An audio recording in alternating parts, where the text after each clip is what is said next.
Hello and welcome back to my channel. This is Doomwaves, and today we are doing a video response to my good friend releweis2011, and he poses the question, what is, build your own RPG, which elements would you pick? And it wasn't really a question in the way that he worded it, but we're going to call it a question anyway.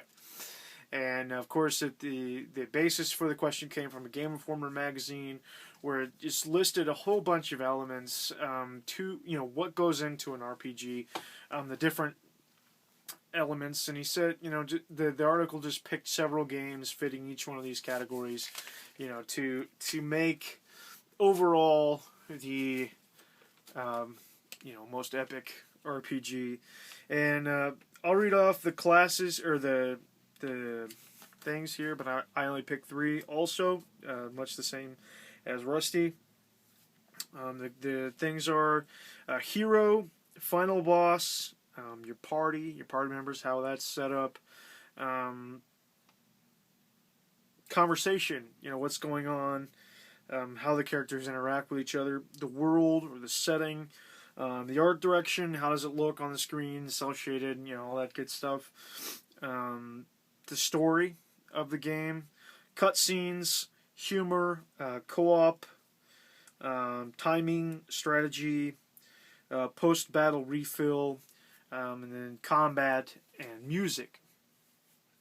And the three that I picked, primarily because I think that they're the things that really kind of define the game for me, but they're not the only things, obviously, in the game. And there are absolutely, other extremely important parts. All of these things on this list are very important, and RPGs in general should, take a good look at all of these different things when developers are making a game. But I did pick three that I feel most strongly about. I won't say that I feel that they're the most important, because everything is going to be more important to someone else.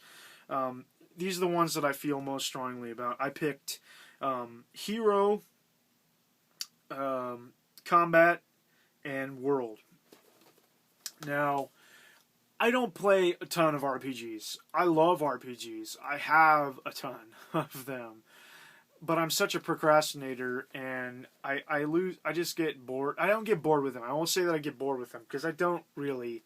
I get tired of just playing the same game, so occasionally I'll move on and then forget about, what I was playing. Which, happens to all of us, I'm sure, but I'm exceptionally bad at it with RPGs, especially because, I'll start one, and I'll really love it, and I'll get several hours into it, and then I'll just kind of fizzle out, and I dislike that about myself.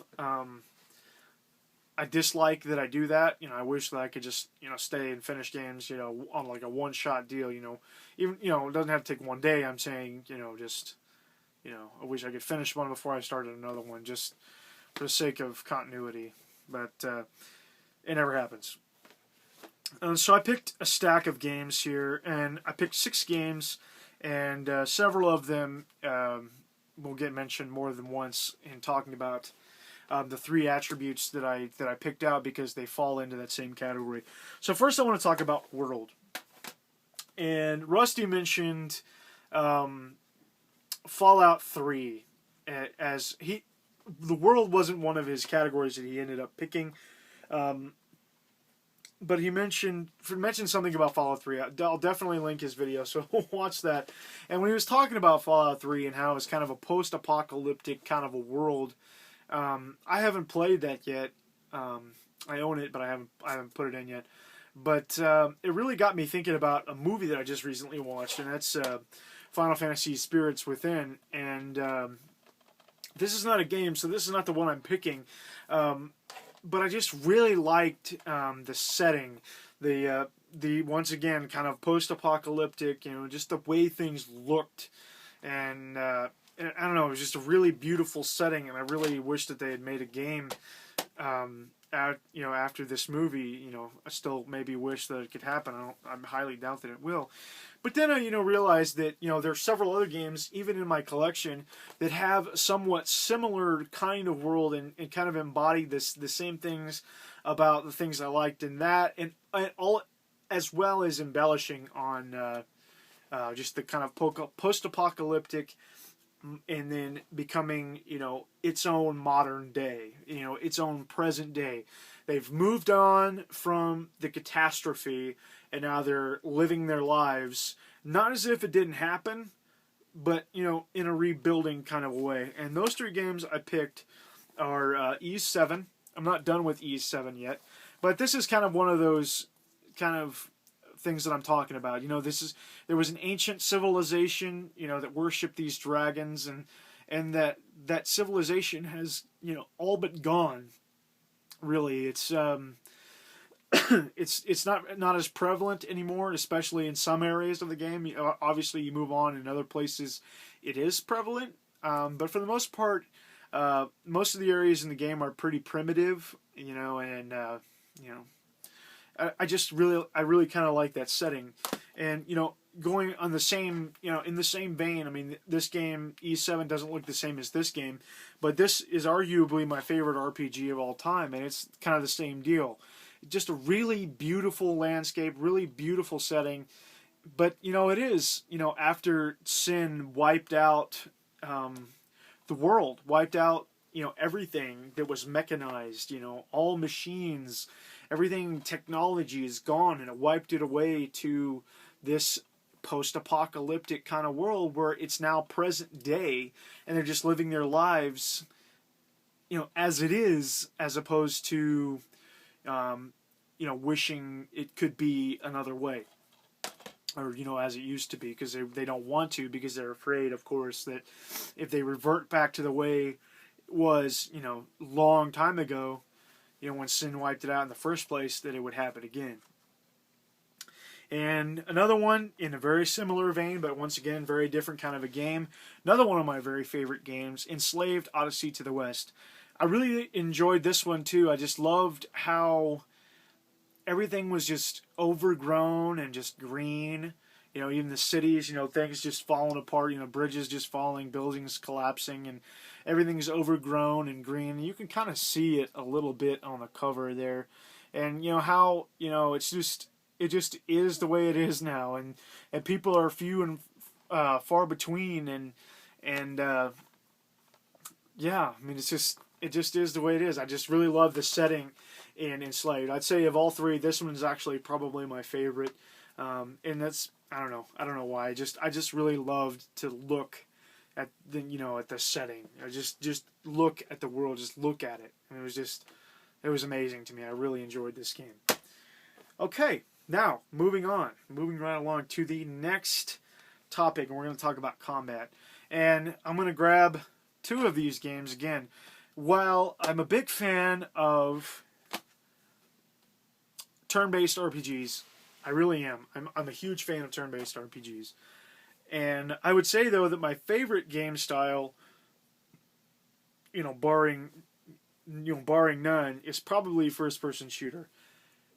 Now, I know that, first-person shooter and RPG don't necessarily go that well together, except for your BioShocks and Fallouts to some degree.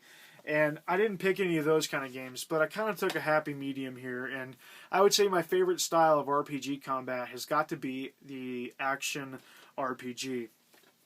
Now, once again, Ys 7 is an action RPG. I think all the Ys games are action RPGs, and I really like your ability to upgrade your weapons, and each individual character has a different weapon type that's good between different kinds of enemies.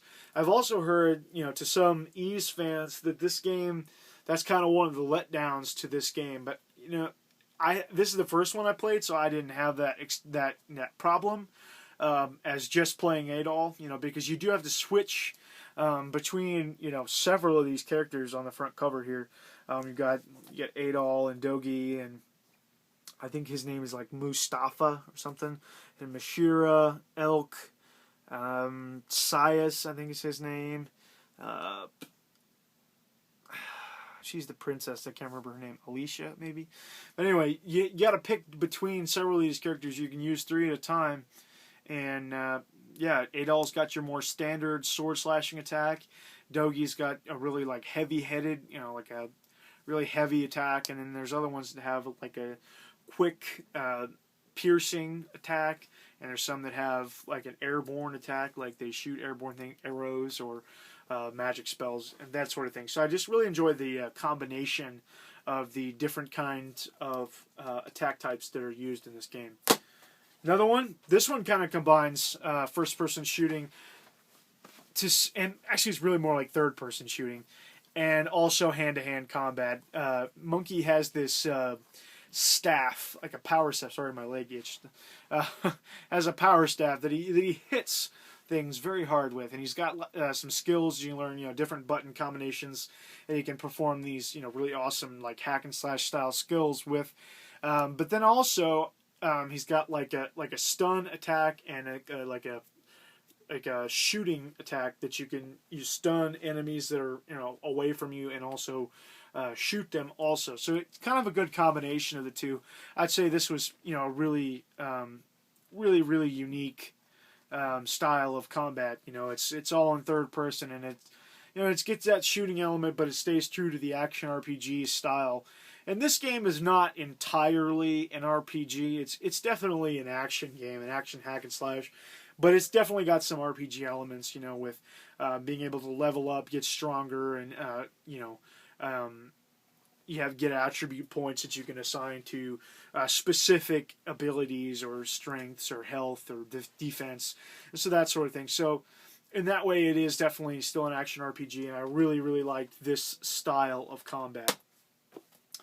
Next is actually one that it gets a little bit repetitive in Code of Princess, but I still really liked it. I liked the three-plane kind of side-scrolling brawling that you were able to do, and it wasn't necessarily the side-scrolling part that I really liked about it. I just liked the kind of the combos that you could do, and also the fact that you could use different characters. You could actually go through the game at a certain point. You didn't have to use what the hell is her name? Solange, sorry. You didn't have to use Solange. You could use another character, and then after you beat the game, after you've unlocked everything, you can go through tons of side missions and level up, just tons and tons of characters. So I really liked that about this game, was that you're playing as a party. At a certain point, you're not just playing as Solange. You're not just playing as the hero. You're playing as the party, so you could choose which one you wanted to finish the game with. I did finish it with Solange, but I did spend a little bit of time leveling up some other characters too. So yeah, it's really fun. It's a really great game, and of course, it's I don't know, it's just good. I just really like the combat and how you're able to choose more than one character to finish the game with if you wanted to.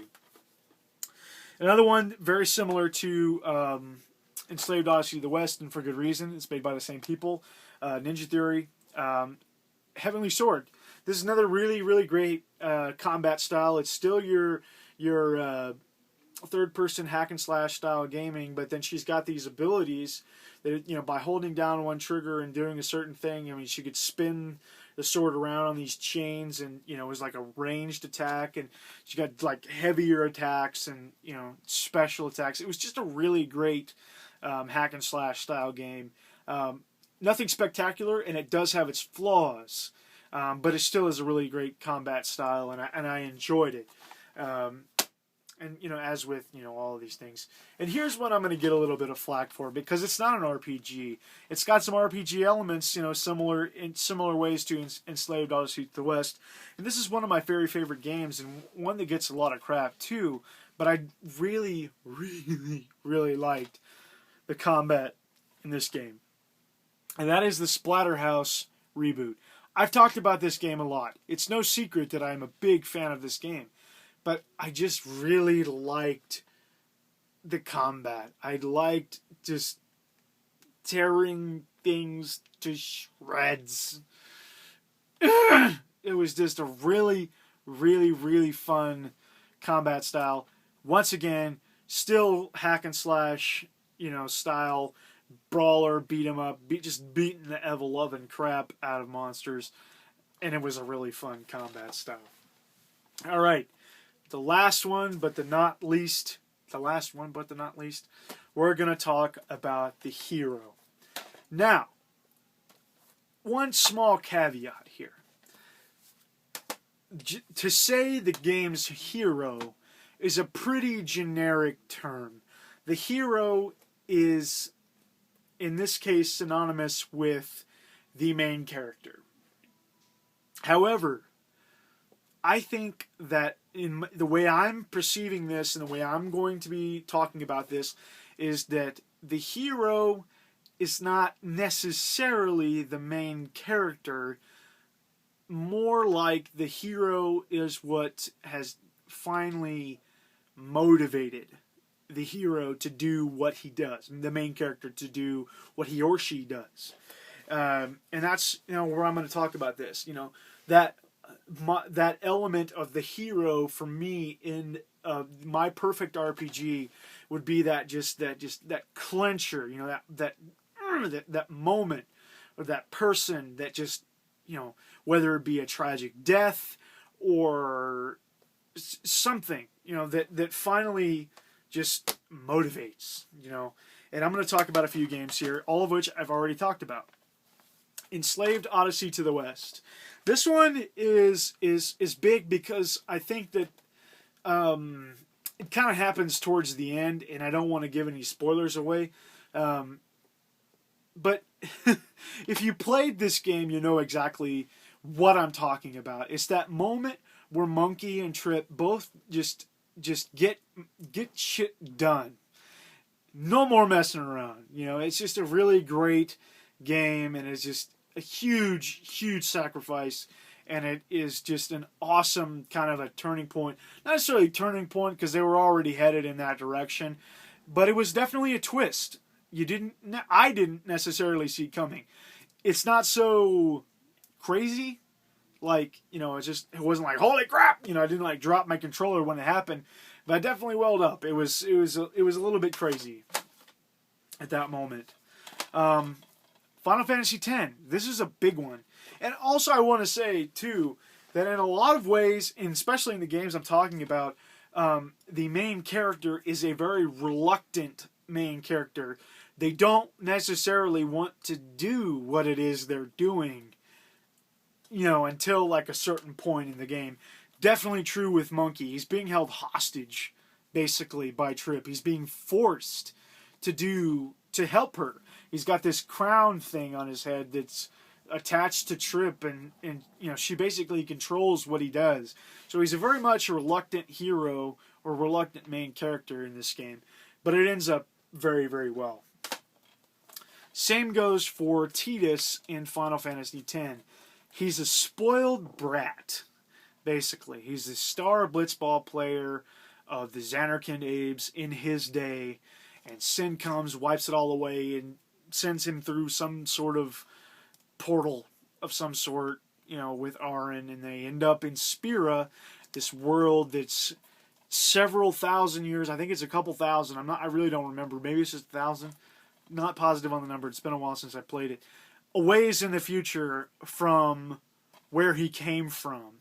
But he doesn't necessarily believe them, so he spends a good portion of the game just reluctantly going along with it so he can get back home to Xanarkand.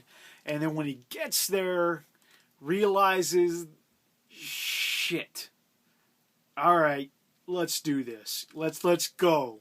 And then he gets to that point in the game, where he finally realizes, okay, game's half over, but we can finally get started here. So, definitely a very good reluctant hero, and just that motivation finally showed up, and he was there for the rest of the game. Heavenly Sword, another one that I talked about, and I can't remember her name. It's been a while since I played this, and her name wasn't memorable enough. Nariko. There we go. Nariko wasn't necessarily reluctant. She pretty much, I think she was reluctant to carry the Heavenly Sword at first, if my memory serves correctly. But for the most part, she was pretty well motivated to go and kick ass after a certain point, and especially when there's a big reveal towards the end of the game. She really kind of gets going after that.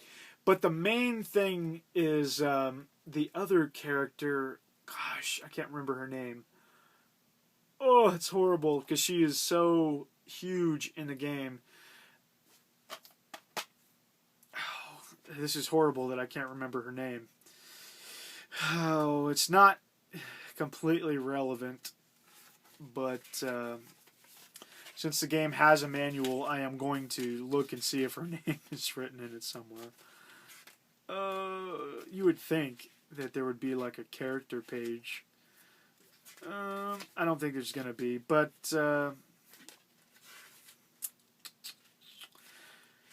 no, there's not a character page. But anyhow, it's the kind of the supporting role in this game. It's another girl, and she kind of goes along and becomes.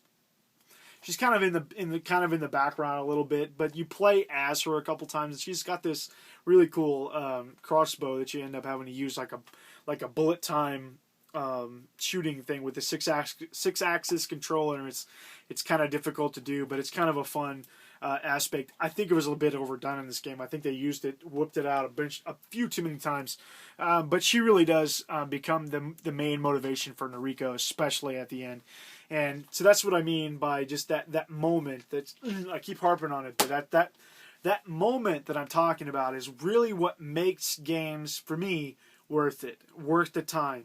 Not that these other things, even the things I talked about and the other things on the list that I didn't talk about, aren't also worth it, like sound and story in general. Those are really big ones too. Sounds, music, and story. But, these three things that I'm talking about are kind of my favorites. And last but not least, the ultimate reluctant hero, Rick from Splatterhouse. Once again, not an RPG, I know that. But this is what I like to see in my RPGs, is this guy who, him and his girlfriend show up at this place because she has some sort of meeting with this doctor. He ends up being a total lunatic, kills Rick, and drags the girlfriend off to sacrifice her or something. I don't know what he's planning on doing. And then just so happens that the terror mask lands near Rick's face.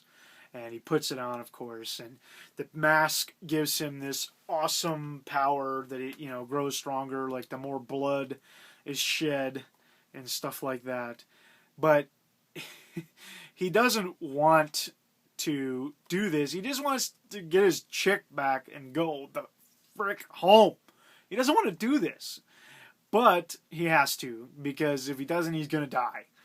Because the terror mask has given him this power to basically avenge his girlfriend, even though she doesn't die. I don't know. It's kind of interesting. She doesn't really. I don't know. Just play the game.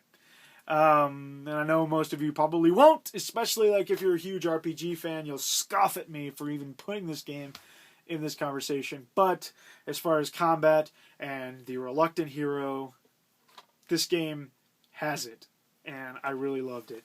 So that is my very windy response to releweis 2011. I want to thank you for watching, and I want to thank Rusty for putting up his video because it was an awesome topic, and clearly I've sat here and talked for 24 minutes about RPGs and combat and characters and story and worlds and all that good stuff. So be sure to check out Rusty's video, maybe even first, before you watch mine, which if you're watching right now, you haven't watched Rusty's yet, it's about 24 minutes too late. But that's okay. Go watch Rusty's. Thank you for watching. Doomwaves out.